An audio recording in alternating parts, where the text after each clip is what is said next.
Hello दोस्तों, नमस्ते। प्रणाम। मैं नीता मौर्य सूरत से अपने यूट्यूब चैनल पे आप लोग का स्वागत करती हूँ।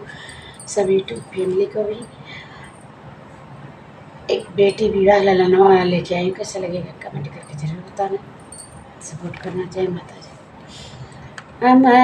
महुआ के पियर पियर पतिया रे पियर पियर पतिया रे दोनों समधि खेलें जुआ तसरे ललनवा रे दोनों समधि खेलें जुआ तसरे ललनवा।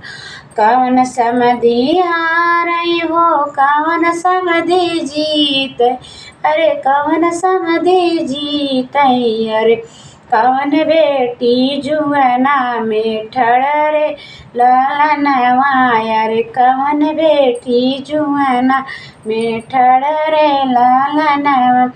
बेटी पापा हारई हो बेटा पापा जीत अरे बेटा पापा जीत अरे सुंदर बेटी जुअना में ठड़रे ललनवा रे सुंदर बेटी जुअना में ठड़रे ललनवा।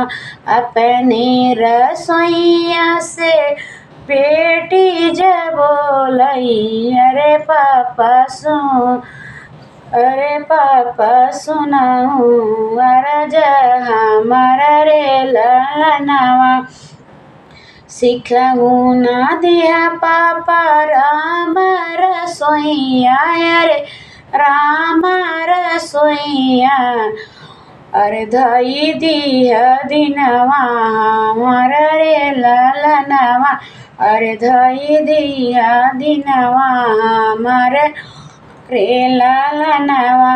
चौराही देखी बेटी अदहन दीऊ मड़वा अरे दल देखी नमक डालो रे ललनवा अरे दली देख नमक डालो रे ललनवा।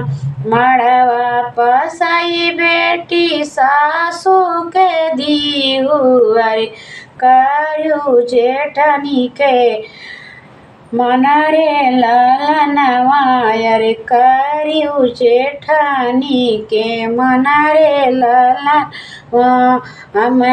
महुआ के पियर पियर पतिया अरे पियर पियर पतिया अरे दोनों समधि खेलें जुआ तसरे ललनवा अरे दोनों समधि खेलें जुआ तसरे ललनवा।